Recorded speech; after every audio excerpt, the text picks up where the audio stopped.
Hello, welcome to Beat Burnout, this interview series where I have gathered top coaches, experts and mentors and authors all around the world. My name is Taniya Hussain.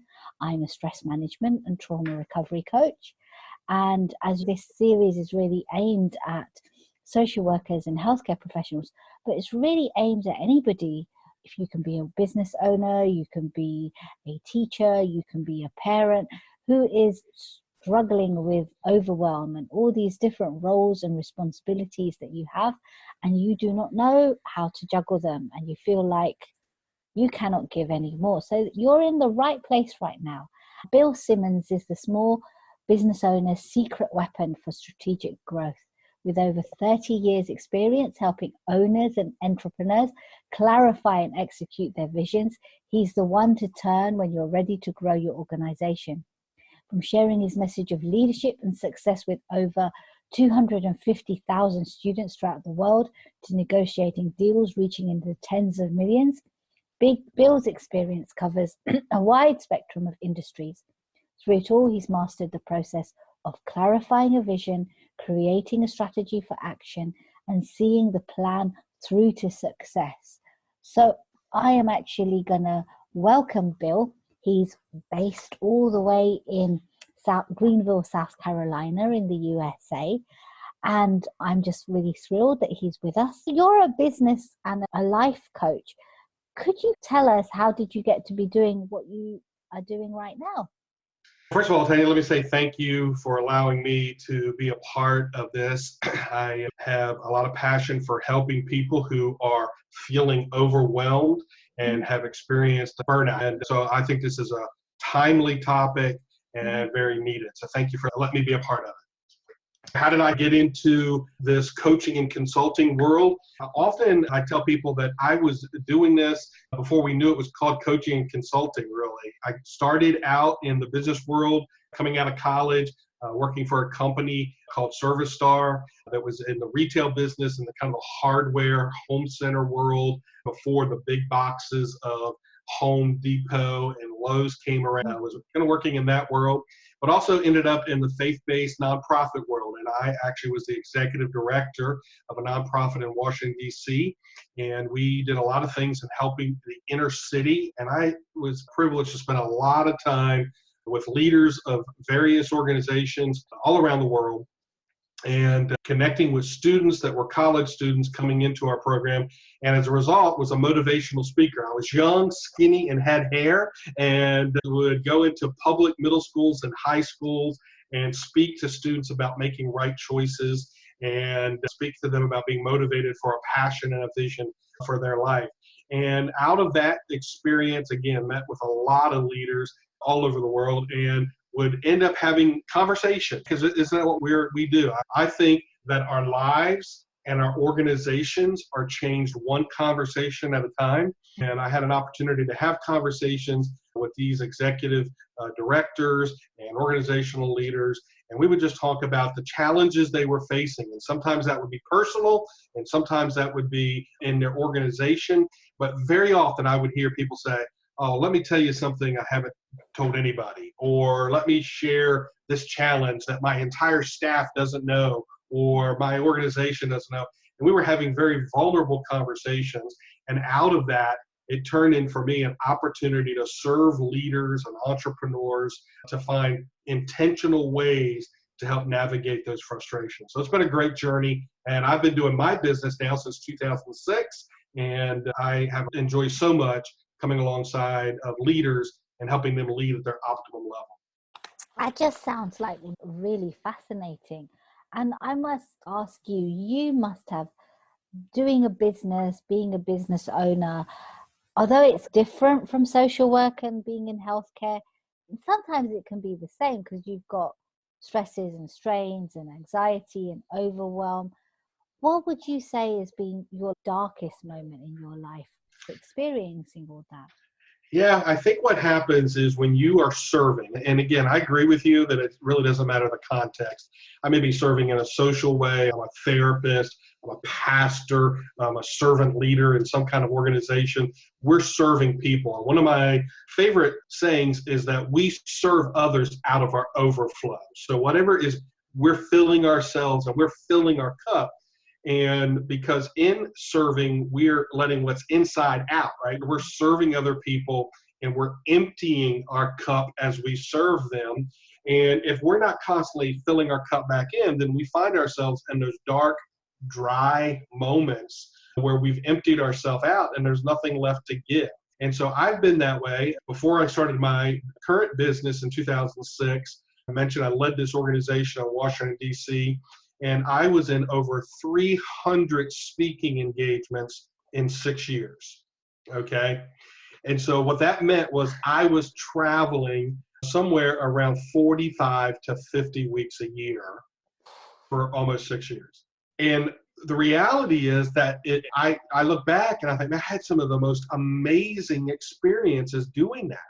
Yeah. But at the same time, I was physically, spiritually, and emotionally unprepared to live life at that kind of pace.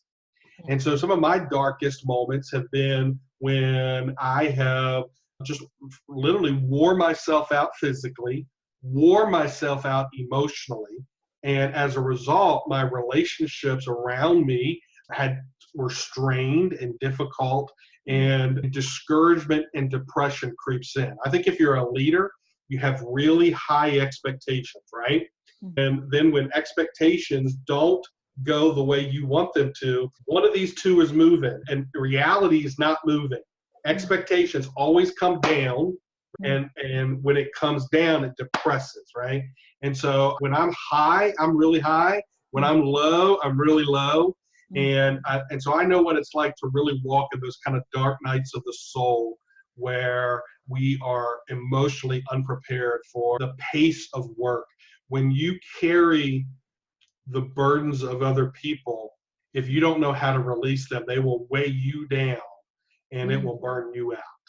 I just love what you just said there. How do you walk the dark night of your soul?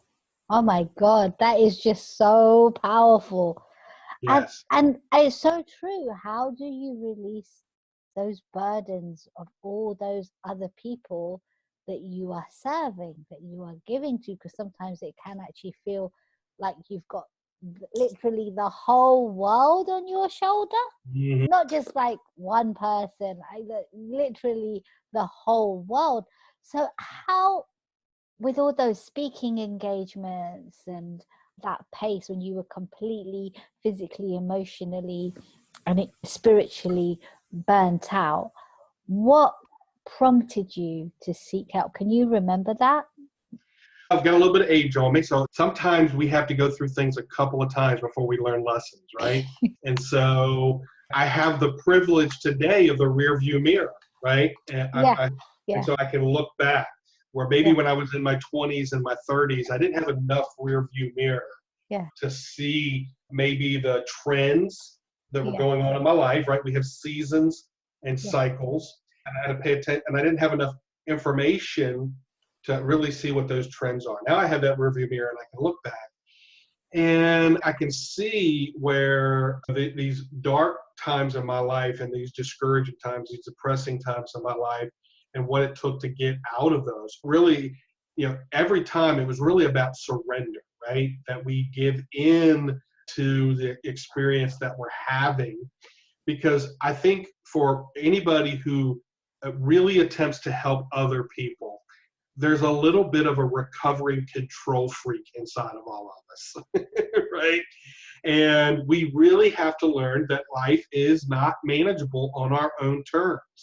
That when to serve at our best really means to let go, right?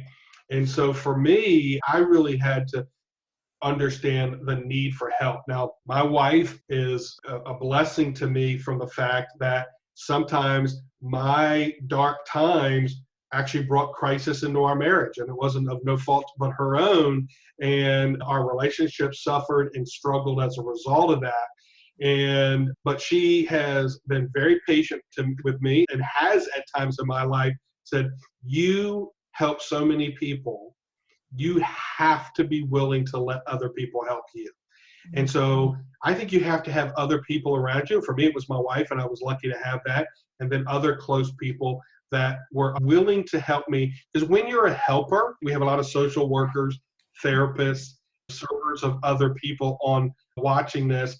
When you are serving and helping other people, we are sometimes the worst at asking for help from other people.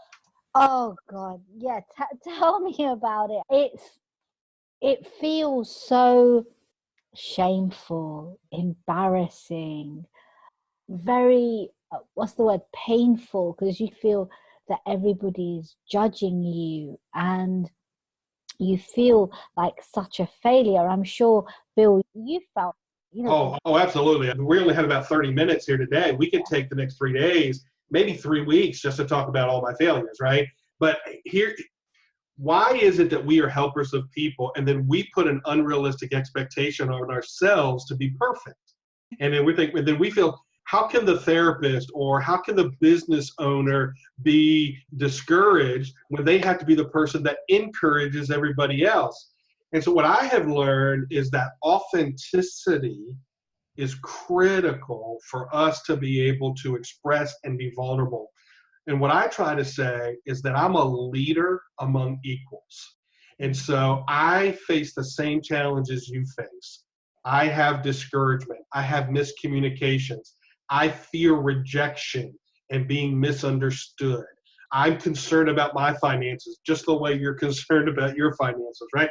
And so we have these same struggles. All I am is a leader among equals, but I want to be honest and vulnerable with you and not put this false mask on that I've got all my act together and I'm perfect, won't you follow me? I would rather say, I don't want to be, hey, I'm perfect and follow me. I'd rather be saying, hey, I'm imperfect. Why don't you go on the journey of imperfection with me, and let's learn to let it go as we go. and I just think because you've been speaking, because you've been doing like faith-based stuff, what you're saying really resonates when I speak to, I've got a lot of friends who are rabbis, some friends are pastors, some of my friends are imams, and some people that I've been talking to about this particular series, they're coming and they are like leaders. I think a lot of social workers and healthcare professionals, they're like healers, like pastors, imams, like rabbis. There's a lot of similarities because you're carrying, like you just said, the world on your shoulders, all these people's burdens, and yet you constantly place this sort of unrealistic expectation. It's like beyond, no human being can do this. And I wanted to ask you, what prompted you to seek help? Was there a particular moment, or was it just a series of moments? Was it the fact that your wife helped you? I think there's been a series of times in my life, but really the most critical and recent one for me was in October of 2015. My business had me traveling 12 to 15 days a month. I was pacing out and traveling and living life at a pace that was unreasonable. The cracks in my armor were getting exposed. When you become overwhelmed, then what do? We seek to escape, right? Find ways to numb the emotions that we're going through. And I'm not unlike anybody else. I found myself numbing my emotions, traveling a lot by myself, not making always the best decisions financially or relationally. It had an impact on my marriage. We were married at that point over 30 years and had never been separated. I'm not saying it was perfect, but here, when I was a young man, I would hear about marriages that were lasting 25, 30 years and then would get a divorce. And I couldn't imagine, I couldn't understand, how could you be married that long and then get separated and then be divorced? And then all of a sudden, I find myself married 30 years and my wife saying, hey, you can't come home because you got to get your act together.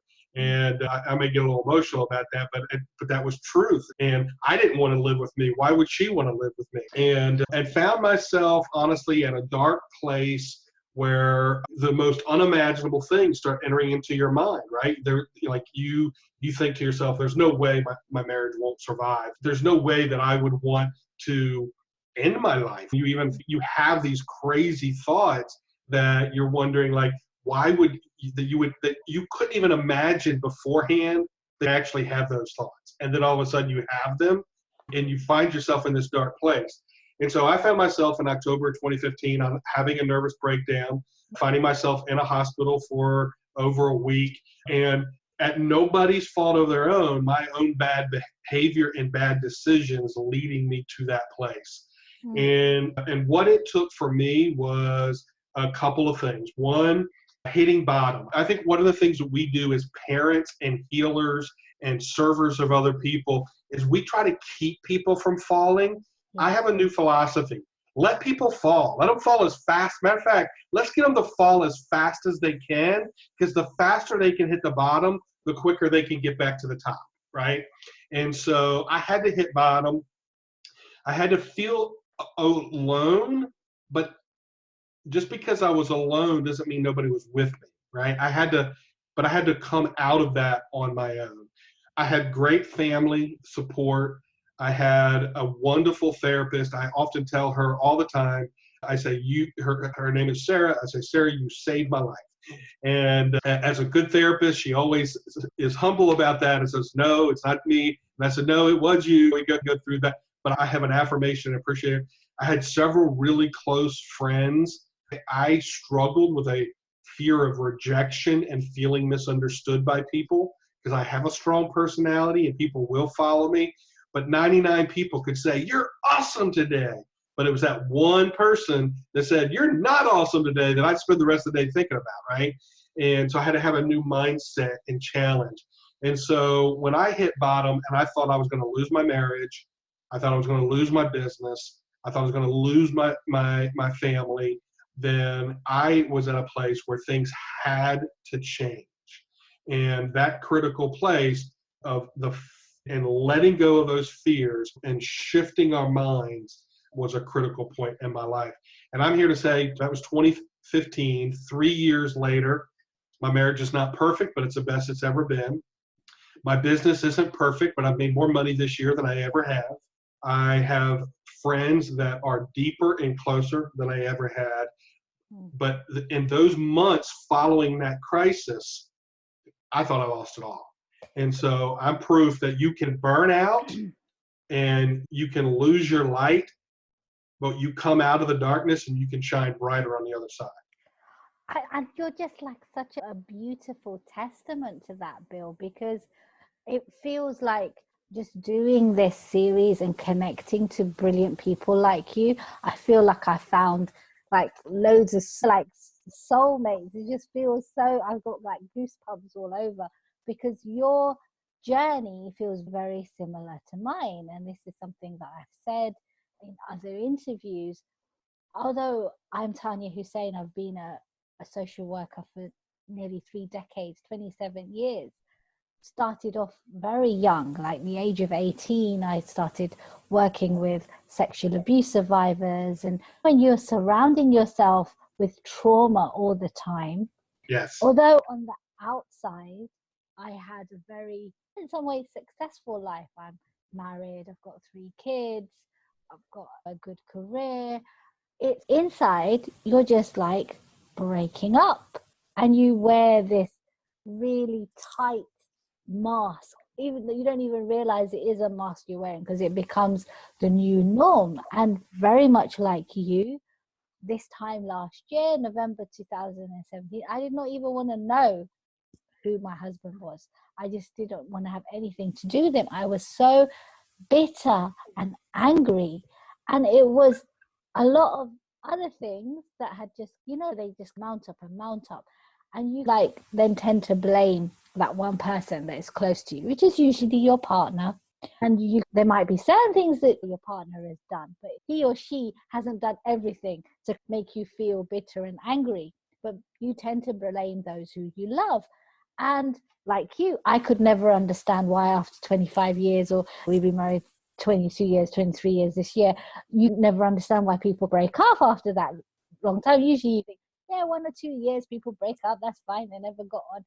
And I wanted to walk out. I said that to him, I've had enough. And luckily, through his patience and his love and his commitment to me, I then had to start letting go. I had to shift my mindset. I had to really have a really deep, dark, long look at myself. And like you said, that burning out, you've got to hit rock bottom. It's not a nice place. You've got to hit rock bottom to go back up. You said something which really resonates with me, and I'm sure it resonates with a lot of you out there, that you need to feel alone and then realize that you are not alone. But that's scary. It's not easy. I think most people do everything we can to avoid ourselves. We spend a lot of time with people, technology, escapism, numbing ourselves. And honestly, we can't be healthy contributors to those people we serve in our businesses and our practices and our families until we've learned to self-care and love ourselves. And if I can't learn to be alone with myself in a healthy way, I'm really not going to build good relationships with other people. I have to have a good relationship with myself. In business, I say it this way: there's only three things that matter. Relationships is number one. Number two is relationships. And number three is relationships. And we have to have a good relationship with ourselves. We have to have a good relationships with the people around us. We have to have good relationships with the clients that we serve, right? And so how do we have those types of strong relationships? And I think vulnerability is a big part of that. And yes, we can have these dark nights of the soul, but I firmly believe that if we embrace the burnout moments of our lives, that our mess can become our message. Wow, I love that. Mess can be our message. And life is really messy. Yes. I know lots of business owners feel like this, that they've got to tidy up. You've got notes everywhere, you've got emails everywhere, you've got whatever everywhere, you've got your finances everywhere, and you want to tidy up. And as social workers are very much the same. You want to tidy up everything. Healthcare professionals are the same. I think there is this real big, massive need. And yes, sometimes you need to be tidy. But life is so damn messy. I love that, Bill. Our mess can be our message. And it's not easy constantly dealing with those darker aspects of ourselves. Bitterness, our rage, our vulnerability, all those things that kind of you don't want to even face. That, like looking yourself in the mirror with all those ugliness as well as the beauty within you, it's not nice. But can you tell me, when you started asking for help, it sounds like you went into therapy and you got a very good therapist.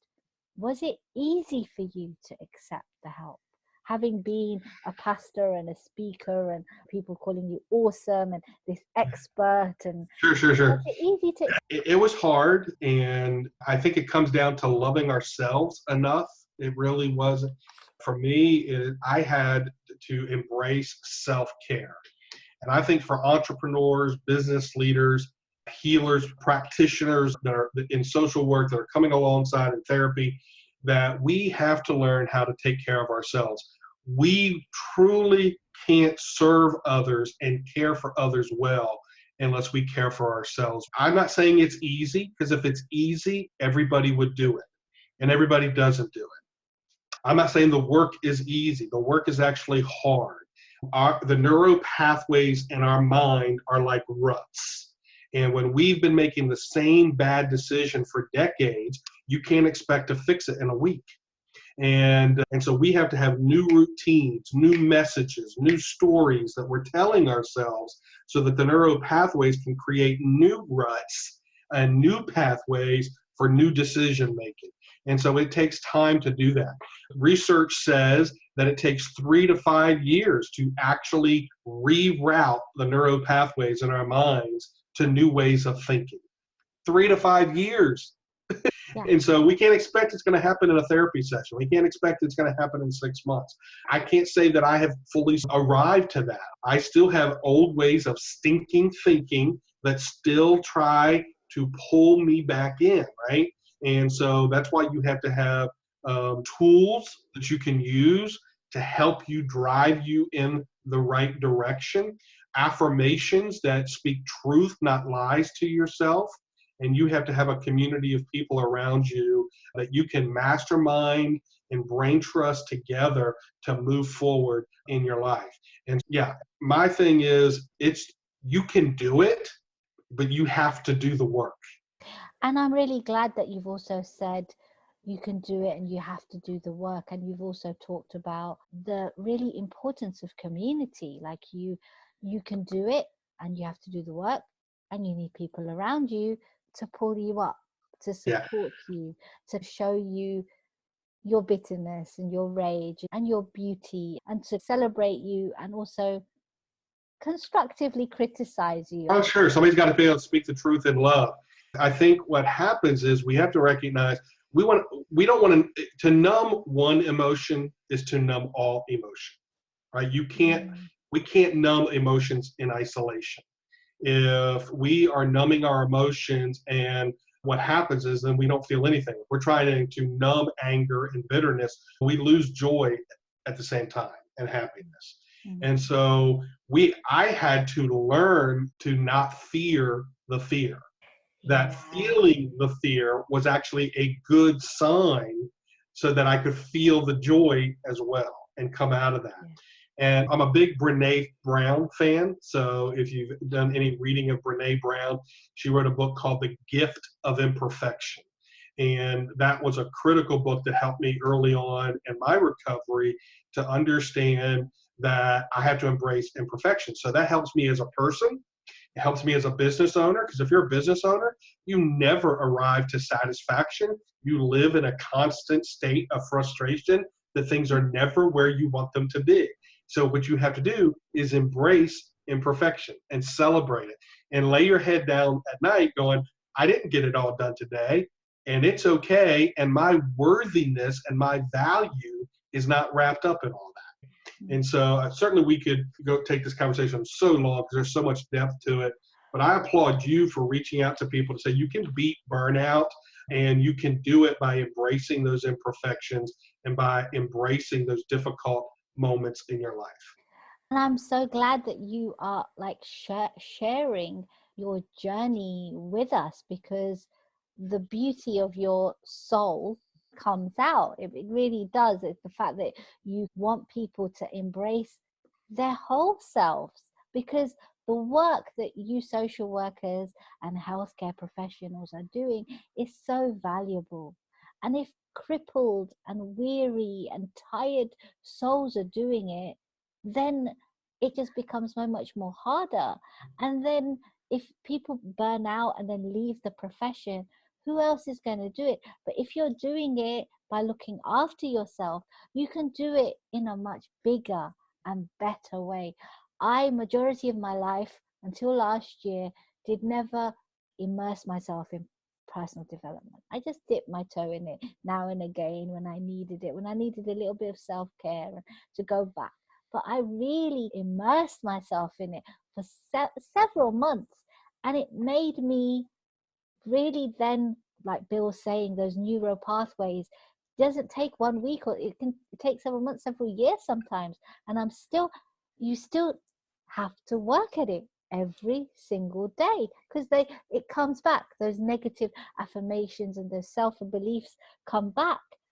When you work at it every day, your relationships, like Bill says, become much more deeper, much more fulfilling, much more enriched. Your every single area of your life.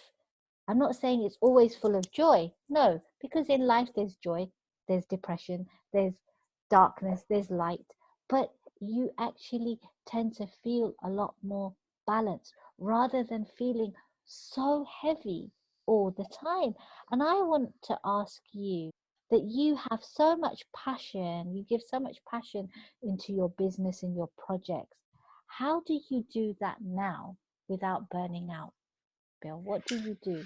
What's your... I give myself permission to, one, be imperfect, right? Mhm. And then two, I have to have an intentional plan to take care of myself. And so I think you have to have a personal plan. I don't think just hijacking somebody else's plan fixes your burnout. I think there are some principles that we all can maybe leverage together and lessons we can learn from each other, but you have to be intentional about an individualized plan. One of those things for me was sleep. I had to really care for my body and get sleep. And I'm very protective of my sleep now, because the way that I sleep has a direct impact on how I function, Mhm. and the impact it has on me emotionally. Yeah, and so that's number one. I think number two is I stay very intentional with working with a therapist, and it's to a place now where I've done group therapy with her. I've also done one-on-one, and I'm currently still doing one-on-one. We still meet monthly, and so that I can navigate through that. I'm also part of mastermind groups in business that are not just interested in us thriving in our dollar signs, but we want to thrive both in life and business. Yeah. And so we create a very vulnerable place where we're dealing with our fears, where we're dealing with our mindset, we're dealing with our thought patterns. And so I'm participating, again, as a leader among equals. I need challenging on my mindset as much as you need challenging on your mindset. And so we're working through that. The other thing is affirmations that you believe in. Don't Google somebody else's affirmations. Figure out what you need and why you need it. I love working with people to help them figure that out. Define the lies that you're telling yourself. Figure out that first. You're telling yourself a set of lies that you think, with 8 billion people on a planet, only apply to you, right? And so let's define and identify those lies, and then let's flip the script, right? Let's flip the script. Let's find out what the truth is about you on the other side of that. And let's get you into a pattern where the neural pathways start learning the truth, because you've been telling yourself the lies for a long time. And so that's another way that we just become real about working together to define that. Oh, you have given so much, Bill, today. So much. So we've created our version of what we call the Thrive Week. It's a part of identifying 7 areas of life. There are similar tools like this that I've seen people have 10 categories in their life and 20 categories. And I'll be honest with you, I get overwhelmed by all that. Yeah. I wanted to shrink it down. And so we look at the Thrive Wheel. We navigate it as 7 areas of your life. And we want to talk about discovering those 8 areas of your life and learning how to juggle that. Now, if you notice, I didn't say balance that, because I think work-life balance is a lie. I don't think you can find perfect balance. I don't know anybody who has it, but I do think you can find harmony in all of those areas of your life, and that you can be strategic and seasonal about being healthy in all those areas of your life. I don't want to be balanced. I want to be healthy. And so how can let's help you thrive, not survive. We call it Thrive Go, and the GO stands for goals and obstacles, right? What are your goals in that area? What are the obstacles keeping you from being healthy? And we would love to have a conversation with how you can have a strategy to get the results that you're looking for. Maybe it's in your life, maybe it's in your business, but we want to be able to help you get results. Thank you so much, Bill. I've learned just listening to you, I've learned so much.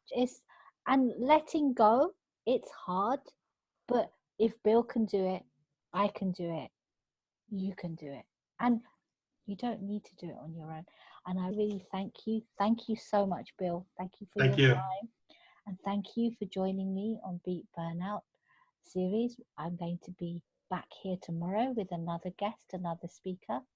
Thank you again, and I hope to see you tomorrow.